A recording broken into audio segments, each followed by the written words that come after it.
Today I'm going to show you what I've been working on for the last week. It's the Summit 4-Rear Remote Third Function Add-on Kit. Check it out.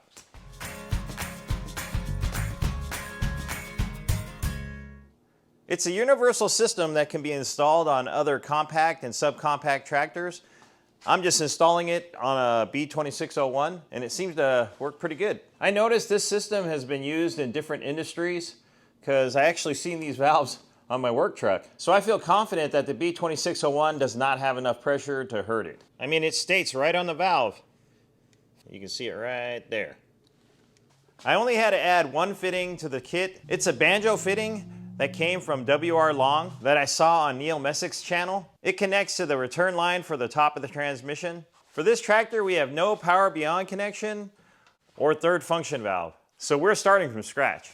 Because there's no power beyond connection, I went straight to the pump with these two hoses. So in case there's a leak in the manifold and I'm out in the woods or out somewhere away from home and I can't fix it, I have this fitting. I can just take those two lines off, connect it to my rescue fitting that I'll throw in my toolbox, and it'll continue the loop and bypass the manifold. I mounted the manifold to the right side of the tractor. I used the hoses that came with the kit, so they were just long enough to go to the pump and the top of the transmission. This kit was made for tractors that had already had a power beyond plumbed in, but since this tractor doesn't have it, I saved some money by mounting it with the hoses that were included in the kit. This system is electric over hydraulic, so when you push the control button, it's either on or off. And since it's electric over hydraulic, you only can vary the speed by using the throttle or the engine, and that would only change it a little bit. It's not like when you use your loader valve and you can finesse it. This is either on or off. Let's consider this the first draft.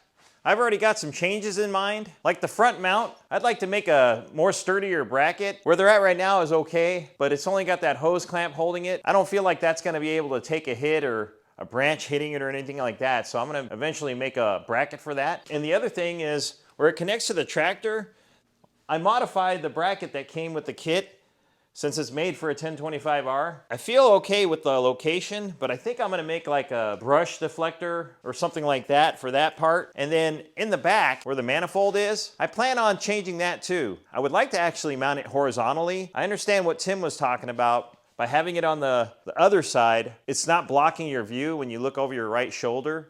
And I have a tendency of looking over my right shoulder too when I'm running the box blade. Because the hoses are so short, I still think I can mount it where it's at, just horizontally across that cross brace. But I won't know until I get my top link if it's gonna interfere or hit, or how high I need to make it. That would be something else I would change, but that would be in the future. Let's go over some of the likes and dislikes. I like that the kit came with fittings that were either JIC or ORB, meaning with the O-rings, you don't have to have any thread sealant or Teflon tape.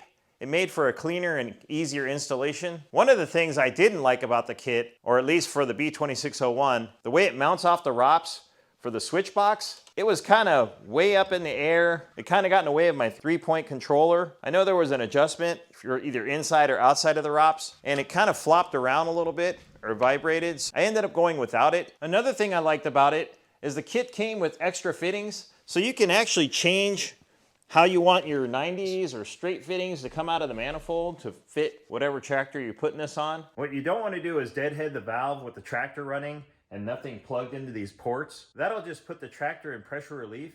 I've already checked that everything works. You can actually hear the valves. And then I had to mark the switch so I know that's the top valve, which is the top one here. And then you work your way down to the next row. And then on the controller, I made these two with silver so that I know that they're connected. And then these bottom ones are connected for the third function. That'll be for the front. I'll probably use this for like my top link, so I don't have to move my hand from the joystick. And I can still use like the grapple or the top link. I'm in the process of doing a step-by-step video, and it's going to be specific to the B2601. And like always, please subscribe to the channel. That'll actually help us win the YouTube Lotto. Oh, and don't forget, keep it on the sunny side.